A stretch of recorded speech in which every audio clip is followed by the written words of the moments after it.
Is Trump sacrificing Taiwan? China gives chilling warning to Trump's new Secretary of State, and the Philippines is attacked again. That and more on this week's China News headlines. Welcome to China Uncensored. I'm Chris Chappell. A reminder that we're now in Phase 2 of Operation Honeypot. Please watch this video to the end, like and leave a comment with the Honeypot emoji, and I'll have more on Operation Honeypot at the end of this video, so stay tuned. The CEO of Volkswagen says that he's talking to the company's Chinese partners about their plans to expand into Europe, with the company apparently open to Chinese rivals taking over excess production lines in Europe, as it scales back production in the face of reduced demand for European cars.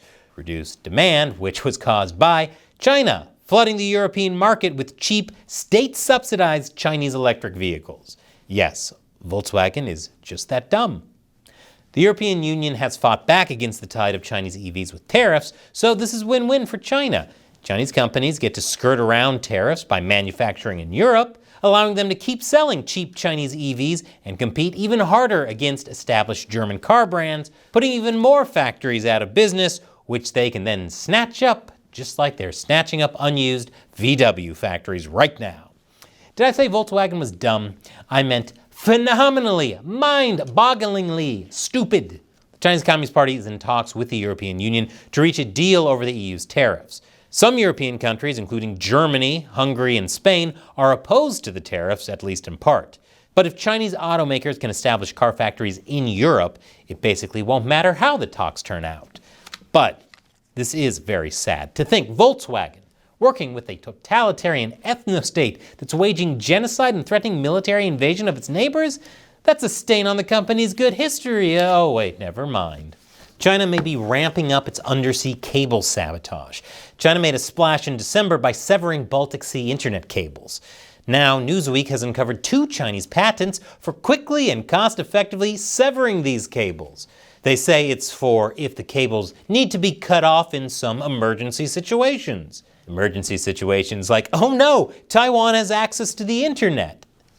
The patents come from 2009 and 2020, respectively, so this is something China's been working on for a long time, though both applications were dropped or turned down for reasons that are unclear, according to records. And in news that is in no way related whatsoever, did China just try to cut Taiwanese cables again?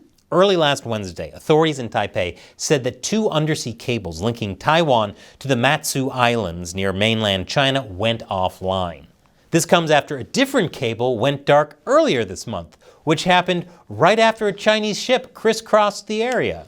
After further investigation, it appears that the current disconnect was just due to natural deterioration, and backup communications were activated to resolve the issue. But this only underscores how important it is for Taiwan and other countries to be on high alert, given recent tensions and incidents and patents. And after the break, China gives a chilling warning to Marco Rubio. Welcome back.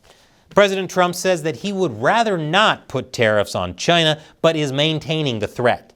On the campaign trail, Trump threatened to impose tariffs of 60% on Chinese exports to the U.S. And after taking office last week, he said tariffs of 10% could begin as soon as February 1st. Trump was asked by the media if he could come to an agreement on Taiwan and trade with Beijing. His response? No, I can do that because we have something that they want. We have one very big power over China, and that's tariffs. And they don't want them, and I'd rather not have to use it. But it's a tremendous power over China. Given that China is in terrible economic shape, that's true. Trump has said he gets along well with Xi and wants to work with China to solve some problems. So I will be keeping a very close eye on this situation. But it's not just China Trump is proposing tariffs on. He's also proposing tariffs on China, or as the rest of the world calls it, Taiwan. Trump is proposing putting tariffs on Taiwanese semiconductors. Taiwan makes some of the most advanced semiconductors in the world. But he wants that to come back to the U.S. The only way you'll get out of this is to build your plant. If you want to stop paying the taxes or the tariffs, you have to build your plant right here in America. This has left many concerned that Trump is no supporter of Taiwan, especially in the face of the very real threat of invasion from the Chinese Communist Party. Trump has been aloof about whether he would defend Taiwan. the U.S. help defend Taiwan if it means going to war with China? Well, I don't want to say it because if I'm in the position of president, I don't want to say what I'm thinking. You know, if I answer that question, it'll put me in a very bad negotiating position. In an interview with Bloomberg Businessweek, Trump said, Taiwan should pay us for defense. You know, we're no different than an insurance company. I actually did a full episode about whether or not Trump would defend Taiwan exclusively for our new website, ChinaUncensored.tv. I'll have a link below and at the end. But what's going on with these semiconductor tariffs? One more cynical explanation is that Elon Musk, who is now in Trump's inner circle, has close business dealings with the Chinese Communist Party and is convincing Trump to abandon Taiwan. Another explanation is it is in America's strategic interest to make the most advanced semiconductors in the world, once again. And this might put pressure on Taiwan to take its own defense more seriously, especially in the wake of Taiwan's pro-Beijing legislature massively slashing the defense budget. In any event, these types of advanced semiconductor factories are extremely expensive and time-consuming to even build. And considering during the height of the pandemic, it took the U.S. more than half a year to start building factories to make simple masks, I wouldn't hold my breath for semiconductors. I'd hold my breath because of all the nasty bacteria that's everywhere and we don't have good masks. Meanwhile, China's foreign minister has told Marco Rubio to act accordingly. As a Florida senator, Rubio took a very harsh stance against the CCP. And now as Secretary of State, he's able to join with other China hawks in the administration to maintain and toughen Washington's position against Beijing. So it's pretty understandable why China is worried. Rubio, in his phone call with Wang Yi, reiterated that the U.S. partnership with China would be based on putting American citizens' interests first. Wait, talks where actual boundaries were set and not just, okay, we're just going to give you another chance, but 437th chance is definitely the last. I'm speechless. He also reiterated the White House's concerns over Taiwan and the South China Sea, even though Rubio also said the U.S. does not support Taiwan independence. But Wang's response was telling. Most headlines have translated it as act accordingly, but there are other possible translations. In the last paragraph of the Chinese readout, there's a phrase that says 好自为之, which essentially means behave yourself accordingly. It's a negative term and a threat. But in Western media translation, as well as its English versions, it's been toned down to things like act accordingly or make the right decision. When the actual meaning is, if you don't listen to me, you will suffer the consequences of your action. This lost in translation context is deliberate. It tells us the CCP will continue to act as a bully and to take advantage of the US to not play nice. So he's saying, don't act up or you'll be sorry. Also, please don't slap us with tariffs. Okay, thanks, bye. That might put a damper on Trump's plans to reach a deal with China without tariffs, but so could other things, like even more Chinese aggression in the South China Sea, which is totally unsurprising. The Philippines stopped a research survey in disputed waters due to Chinese harassment. Last Saturday, the Philippine Coast Guard said that 3 Chinese Coast Guard vessels and 4 smaller Chinese boats made aggressive maneuvers near the disputed island of Thitu against 2 small boats belonging to the Philippine Bureau of Fisheries. They also said a Chinese naval helicopter flew overhead at an unsafe altitude. So, like the X-rated version of RoboCop, a bit overkill. The 2 Filipino boats were in the area collecting sand samples from the nearby Sandy Cay. But China said they owned it and drove them away. For science. More protests are brewing inside China, this time over a program to save on drug costs. The uproar is over the quality, or lack thereof, of Chinese-made drugs. Yes, even in China, made in China's got a bad rap.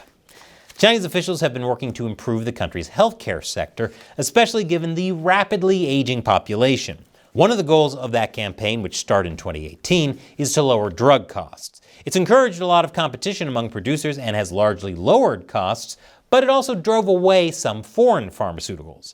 Naturally, that resulted in a wider availability of more affordable domestic drugs. But the quality is suffering, which is saying something when American pharmaceutical companies are seen as the positive alternative. According to one X post, a prominent Shanghai surgeon and a Beijing cardiologist pointed to anesthetics that don't put patients to sleep and blood pressure medication that fail to regulate, among other problem products. A former editor of a leading online health platform even went so far as to accuse domestic pharmaceuticals of fraud, and foreign-made drugs are in short supply.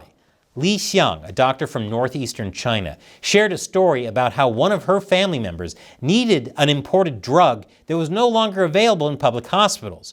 But when she tried to contact a representative for the manufacturer, she was told the drug was out of stock. The Chinese Communist Party has defended itself by saying there is no ban on imports of foreign medication, and foreign-made medication is available in private clinics. The problem is that public hospitals account for up to 70% of China's drug market, and a good chunk of their other drug market is all the fentanyl they send to the US.